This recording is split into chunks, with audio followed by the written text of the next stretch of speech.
رسول صلی اللہ علیہ وآلہ وسلم ارشاد فرماتے ہیں کہ حدیث قدسی میں آتا ہے، اللہ پاک ارشاد فرماتا ہے کہ مجھے کسی کام کے کرنے میں تردد نہیں ہوتا۔ یہ بخاری شریف کی روایت ہے، کتاب الزہد کے اندر ہے۔ پھر سے ہاں گئی کیا؟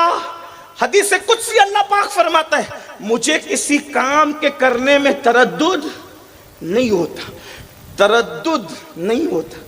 تردد کا معنی کیا ہے؟ میں اللہ کے لیے نہیں کر رہا ہوں اس معنی کو، لیکن صرف سمجھانے کے لیے تاکہ آپ کو بات سمجھ جائے۔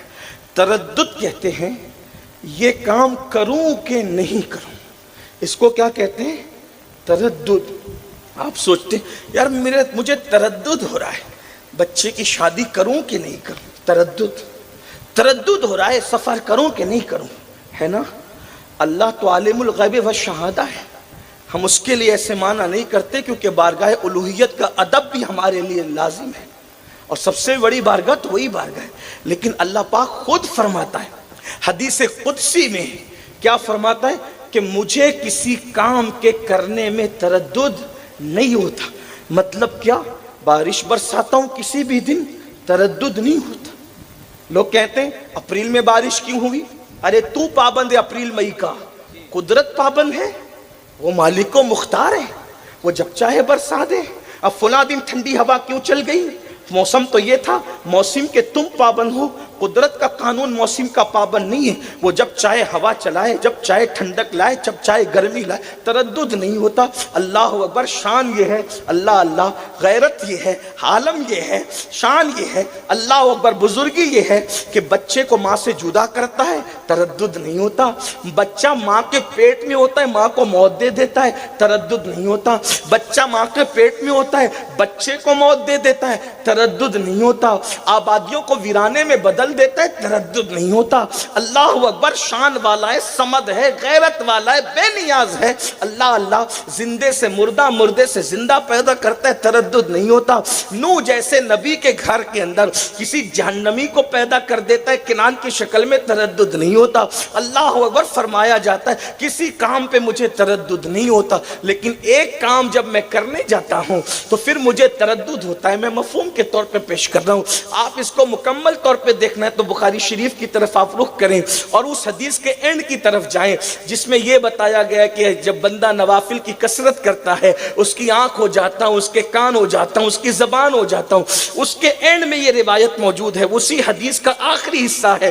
اللہ پاک ارشاد فرماتے ہیں، حدیث قدسی کا مفہوم ہے جب میں یہ کام کرنے لگتا ہوں تو مجھے تردد ہوتا ہے۔ کیا تردد ہوتا ہے؟ جب میں اپنے کسی ولی کی، مومن بندے کی موت کا فیصلہ کرنے لگتا ہوں تو اس وقت تو مجھے تردد ہوتا ہے۔ اللہ فرما رہا ہے کہ جب میں کسی ولی کی، اس مومن کی موت کا فیصلہ کرتا ہوں مجھے تردد ہوتا ہے۔ کیوں تردد ہوتا ہے؟ کہ میرے یہ محبوب بندے کی میں موت کا فیصلہ کروں اور وہ پسند نہ کرے تو مجھے تردد ہوتا ہے۔ تو مولا تو کرتا کیا ہے؟ اندازہ کریں تو کرتا کیا ہے؟ تو حدیث قدسی میں آتا ہے اللہ پاک اپنے فرشتوں کو اس کے پاس بھیجتا ہے، موت کا فیصلہ کرنے سے پہلے فرشتوں کو اس کے پاس بھیجتا ہے۔ قرآن نے اس مفہوم کی طرف اشارہ کیا ہے، ان الذین قالوا ربنا اللہ ثم استقاموا تتنزل علیہم الملائکہ الا تخافوا ولا تحزنوا وابشروا بالجنۃ التي کنتم توعدون نحن اولیاؤکم فی الحیاۃ الدنیا وفی الآخرہ۔ اللہ اکبر، اللہ پاک ارشاد فرماتا ہے بے شک جن لوگوں نے کہا ہمارا رب اللہ ہے، یعنی ایمان لائے، ثم استقاموا، اور اس پر ڈٹ گئے۔ پتہ چلا ولی ہوتا کون ہے؟ دین پر ڈٹنے والا ولی ہوتا ہے۔ قبرستان میں بیٹھ کر چلم اور گانجا پینے والا ولی نہیں ہو سکتا۔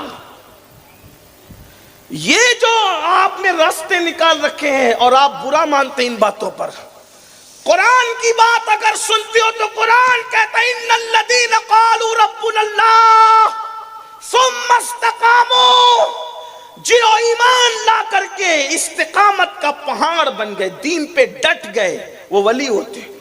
ان کی شان کیا ہے؟ تتنزل علیہم الملائکہ، پھر ان پر فرشتے نازل ہوتے ہیں۔ اور ملائکہ کا جمع کا سیگا کہا اور جمع کثرت کا سیگا کہا، اس لیے کہ عربی زبان کا یہ حسن ہے کہ ہر زبان میں، ہر لینگویج میں واحد اور جمع ہے، بس ایک اور ایک سے زیادہ، واحد جمع، لیکن عربی میں یہ ہے واحد ہے، پھر تثنیہ ہے، پھر جمع قلت ہے، پھر جمع کثرت ہے۔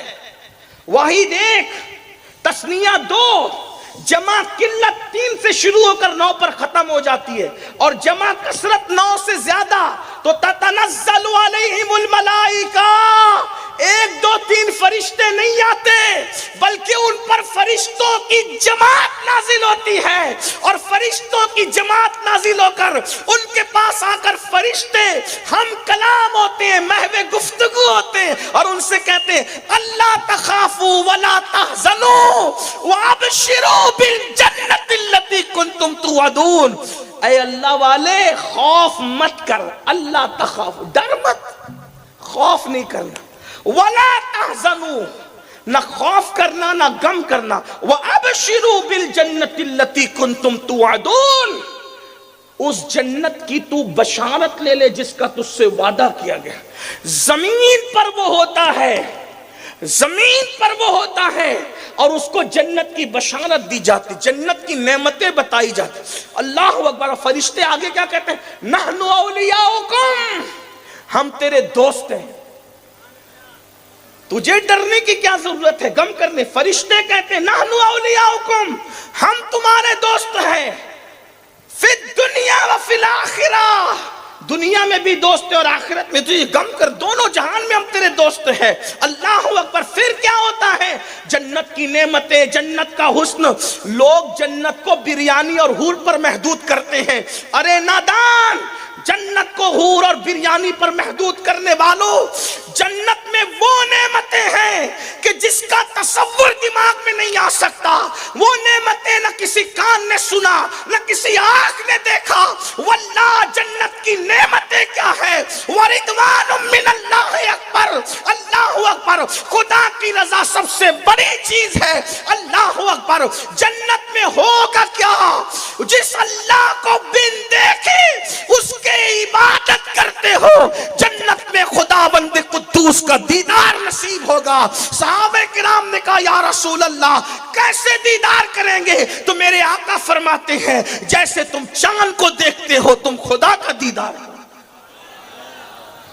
دیدار پر یقین کیفیت نہیں معلوم ہے، اندازہ کریں، غور فرمائیں تو وہ فرشتے جنت کی نعمتیں گناتے ہیں، تو جو ولی ہوتا ہے وہ جنت کی نعمتیں سن کے کہتا ہے فرشتہ ہو یہ ملے گی کیسے؟